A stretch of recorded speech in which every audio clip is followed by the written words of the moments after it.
இதெல்லாம் நல்லா வறுத்து சுத்தமா நம்ம வீட்டுக்கு எப்படி செய்வோம் அதே மாதிரி நாங்க செஞ்சு எல்லாருக்கும் கொடுத்துட்டு இருக்கிறோம். நம்மளே வீட்டுல கெமிக்கல் எதுவுமே இல்லாம இயற்கையான ஒரு சோப்பு.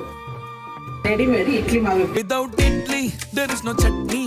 முருங்கை பொடி, பிரண்டை பொடி, 500 சர்க்கரை இருந்தாலும் நார்மலுக்கு 100க்கு 100 கொண்டு வர்ற சர்க்கரை கண்ட்ரோல் பவுடர், நிறைய சத்துக்கள் நிறைந்த சத்து மாவு, செட்டிநாட்டு பிரியாணி மசாலா, பருப்பு பொடி, கருவேப்பிலை இட்லி பொடி, செட்டிநாட்டு சாம்பார் தூள், ரசப்பொடி, மாங்காய் ஊறுகாய், 12 விதமான மூலிகையை சேர்த்து காய்ச்சி எடுத்த ஹேர் ஆயில், ஆவார அரப்பு பொடி. இந்த பொருள் எல்லாம் உங்களுக்கு வேணும்னா கீழே இருக்கிற வாட்ஸ்அப் நம்பருக்கு கேட்டு வாங்கிக்கோங்க.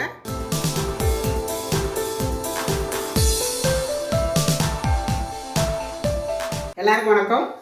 இன்னைக்கு நம்ம வீடியோவில் தீபாவளிக்கு ஸ்பெஷலாக ஜாங்கிரின்னு செய்ய போகிறோம். இது வந்து ஸ்பெஷல்னு சொல்ல முடியாது, இது வந்து பழைய காலத்தில் உள்ளது. இது வந்து கிராமத்து சைடில் உள்ளவங்களாம் ஜிலேபின்னு சொல்லுவாங்க. இங்கே இருக்கிறவங்க டவுனுக்குள்ள இருக்கிறவங்க ஜாங்கிரின்னு சொல்லுவாங்க. ஜிலேபிங்கிறது வந்து மைதா மாவில் செய்கிறது ஜிலேபி. ஆனால் டக்குன்னு எடுத்தோன்னே எல்லாரும் வந்து ஜிலேபின்னு தான் சொல்லுவாங்க. பேர் நம்ம வச்சுக்கிறதா எதாக இருந்தாலும் சரி. வாங்க, இப்போ வந்து ஜாங்கிரியும் ரொம்ப ஈஸியாக குயிக்காக செஞ்சாலாம். சில பேருக்கு வந்து சுற்றுறதுக்கு வராதும்பாங்க, மாவு எப்படி படைகிறதுன்னு தெரியாதும்பாங்க, கடையில் வாங்கி சாப்பிடுவாங்க.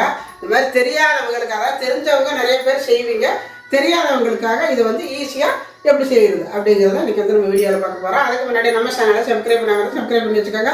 பக்கத்தில் இருக்கிற ஆளுங்க அது பெல் அமைச்சு வைங்க. நாங்கள் போகிற வீடியோலாம் உங்களுக்கு உடனே கிடச்சிடும். 1/2 கப்பு உளுந்தெடுத்து 2 மணி நேரம் ஊற வச்சுருக்கிறேன். இது நல்லா ஊறிடுச்சு. இப்போ இதை வந்து தண்ணியை வடிச்சிட்டு அரைச்சிக்கலாம். மிக்சி சேரில் தண்ணி இல்லாமல் நல்லா கழுவிட்டு தண்ணி இல்லாமல் போட்டுக்கோங்க. இதை தண்ணி ஊற்றாமல் முடிஞ்சது கெட்டியாக அரைச்சிக்கோங்க. அரைப்படலைன்னா லைட்டாக தண்ணி ஊற்றி அரைக்கணும். இப்போ நான் அரைச்சிக்கிட்டு வந்துடுறேன். இப்போ நம்ம வந்து நல்லா நைஸாக நான் அரைச்சி எடுத்துகிட்டு வந்துட்டேன். பாருங்கள், இந்த மாதிரி இருக்கணும், கெட்டியாகவும் இருக்குது பாருங்கள். இப்போ இது ஒரு பாத்திரத்துக்கு மாற்றிக்கலாம். இதை வந்து மிக்சியில் அரைக்கும் பொழுது சூடு ஏறாமல் அரைச்சிக்கோங்க. போட்டு உடனே கடை போடக்கூடாது. 2 சுற்று சுற்றினோடனே ஆஃப் பண்ணிவிட்டு லைட்டாக தண்ணி தெளிச்சிக்கணும். மறுபடியும் 2 சுற்று சுற்றணும், தண்ணி தெளிச்சிக்கணும். அப்படியே அரைச்சிங்கன்னா நல்லா பந்து மாதிரி நல்லா இந்த மாதிரி இருக்கும். பாருங்கள் எப்படி விழுகுதுன்னு, பந்து மாதிரி. 3 ஸ்பூன் அளவு நான் கார்ன்ஃப்ளவர் மாவு எடுத்துருக்கிறேன். அதை இதில் சேர்த்துக்கோங்க. லைட்டாக சால்ட் சேர்த்துட்டு இது எல்லாத்தையும் சேர்த்து நல்லா ஒரு கலக்கிருங்க. அப்படி கொஞ்சமாக ஃபுட் கலர் சேர்த்துக்கோங்க. ஆரஞ்சு கலர் சேர்த்துருக்குறேன். உங்களுக்கு எந்த கலர் வேணுமோ சேர்த்துக்கோங்க. ஏன்னா கொஞ்சமாவது கலர் சேர்த்தா தான் அந்த ஜாங்கிரி நல்லாயிருக்கும். அந்த கலரில் வேணும்ல. ஏன்னா கடையில் கொடுக்குறதெல்லாம் அந்த கலரே போட்டு எல்லாம் வாங்கி சாப்பிட்டு பழகிட்டாங்க. அதனால் நம்மளும் கலர் போட்டால் தான் நல்லாயிருக்கும். நீங்கள் வேணும்னா போட்டுக்கோங்க, வேண்டாம்னா குங்குமப்பூ இருந்தால் கொஞ்சமாக போட்டுக்கோங்க. அப்படி வேண்டாம்னா வெள்ளையாக தான் இருக்கும், போட்டுக்கலாம். நல்லாயிருக்கும் ஜிலேபி. நல்லா கலக்கணுங்க. இது கலக்கிறது தாங்க இருக்குது. 1 நிமிஷம் அப்படி நல்லா கலக்கி அப்படி பலூன் மாதிரி வரணும். 5 நிமிஷமாவது கைவிடாமல் அப்படி கலக்கணும். இந்த மாவு வந்து நல்லா, அதாவது க்ரீமு மாதிரி வரணும். நம்ம கேக்கில் மேலே தடவுவாங்க பார்த்தீங்களா, அந்த க்ரீம் டைப்பில் வரணும். போதும், இப்போ கரெக்டாக இருக்கும்.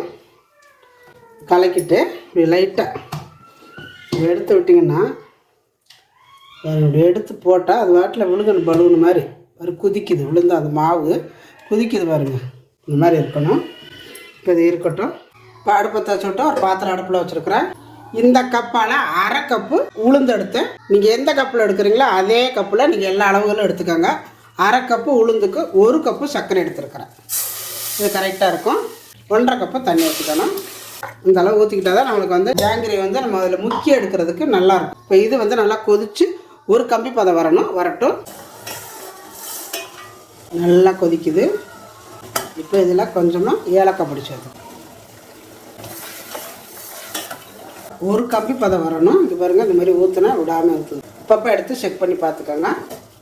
இப்போ எடுத்து பார்த்தீங்கன்னா உங்களுக்கு தெரியும். சூடும் கொஞ்சம் எடுத்துக்கோங்க. இப்படி எடுத்துகிட்டு பாருங்கள், இப்படி எடுத்து பார்த்தீங்கன்னா உங்களுக்கே தெரியும். பாருங்கள், இப்படி வரணும், பிசுப்பாக இருக்கணும். இந்த மாதிரி வரணும். இழுக்கிறீங்களா, தெரியுது உங்களுக்கு? இந்த கம்பி பதம் வரணும். இப்போ கரெக்டாக இருக்குது. இப்போ இதை இறக்கிக்கலாம். கொஞ்சமாக லெமன் விட்டுக்கோங்க. இல்லைனா வந்து சர்க்கரை வந்து கட்டியாக இருக்கும். அதனால் லைட்டாக லெமன் விட்டாச்சு. இப்போ இதை இறக்கி வச்சிடலாம்.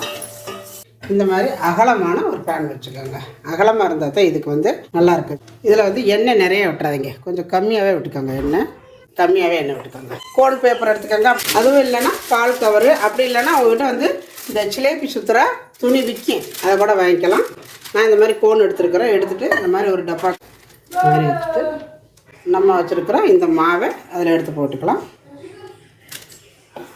கொஞ்சம் கொஞ்சமாக போட்டுக்கோங்க. நிறையா போட்டிங்கன்னா கையில் புளியறது கஷ்டமாக இருக்கும். அதனால் அளவாகவே போட்டுக்கோங்க. பாருங்க இப்படி எடுக்கிறதுக்கு எப்படி நல்லா வருது பாருங்கள். இப்படி இருக்கணும். ஃபுல்லாக இங்கே தள்ளிக்கோங்க. தள்ளிவிட்டு இப்படி முறிக்கிடுங்க. ரோட்டை போட்டுட்டு உடனே சுற்றிடாமல் இந்த மாதிரி ஒரு தட்டு எடுத்துக்கிட்டு இதில் வந்து இந்த மாதிரி வருதான்னு பார்த்துக்கோங்க. பெருசாக வருதான்னு. சின்னதாக தான் வருது. இன்னும் கொஞ்சம் ஓட்டு போட்டுக்கலாம். இந்த மாதிரி வேறுங்க இந்த மாதிரி ரவுண்டாக சுற்றிக்கோங்க. இப்படி சுற்றிட்டு ஆனால் எண்ணெயில் சுத்தையில் இந்த மாதிரி வராது சில பேர்த்துக்கு. இப்போ நம்ம இங்கே எண்ணெய் காஞ்சிட்ருக்குது. அடுப்பை வந்து ஸ்லோவில் தான் வச்சுக்கணும். இப்படி விட்டுட்டு இது வருங்க சுற்றிக்கிட்டே வரும் இந்த மாதிரி. ஏன்னா ஃபஸ்ட்டு சுத்தையில் கொஞ்சம் கசகசன்னு வரும். அப்புறம் வந்து உங்களுக்கு தெளிவாக வந்துடும்.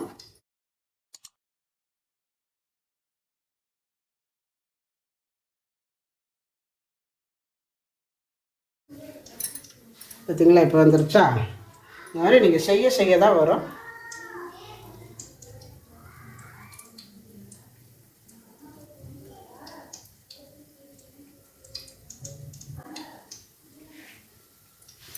அடுப்பை வந்து ஸ்லோவில் வச்சுக்கணும். மெதுவாக தான் வேகணும். உடனே திருப்பிடாதீங்க. வேக வேக லைட்டாக வெந்ததுக்கப்புறம் திருப்பி விடுங்க. இந்த மாதிரி நல்லா வேக விட்டு எடுத்துக்கணும். இந்த மாதிரி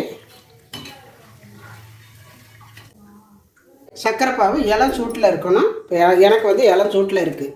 அந்த மாதிரி இருக்கையில் தான் நம்ம போடணும். இதில் ஒரு அது அடுத்த நம்ம பேட்ச் போட்டு எடுக்கிறதுக்குள்ள இதுக்குள்ளே கிடந்தால் நல்லா ஊறிடும். அவ்வளோதான். இந்த மாதிரி ஊறட்டும். ரொம்ப எண்ணெய் சூடாகிடுச்சுன்னா பாருங்கள் இந்த மாதிரி வரும். அதுக்கு தான் எல்லாம் சூடாக வச்சுக்கணுங்கிறது. அவ்வளோதான்.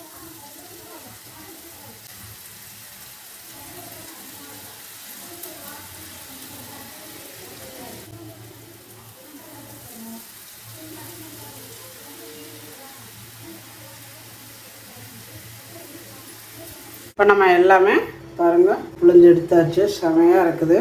செய்யவே சாப்பிட்டாங்க பிள்ளைங்களாம். நல்லா இருக்குமான்னு நல்லா மொறுன்னு. அதுவும் சூட்டோடு நம்ம செஞ்சோன்னா சக்கரை பாவில் போட்டு சாப்பிட்டோம்னா நல்லா மொறுன்னு இருக்கும். மிச்சியிலே மாவு அரைச்சி சூப்பராக ஜாங்கிரி பண்ணியாச்சு. ரொம்ப ஈஸியான வேலையும் கூட. இதை வந்து இன்னும் நிதானமாக மெதுவாக சுற்றணும்னா இன்னும் நல்லா கடையில் நம்ம வாங்குற மாதிரியே இருக்கும். நான் கொஞ்சம் அப்படியே அகலமாக வரட்டும், சீக்கிரம் வேகும் அப்படிங்கிறக்காண்டி நான் கொஞ்சம் அகலமாக சுற்றி வச்சுருக்கிறேன். சீக்கிரம் வெந்துடும்.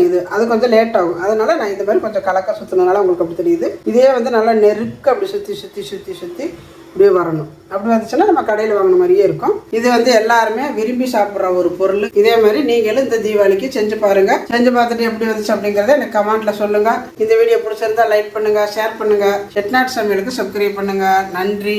வாழ்க வளமுடன்.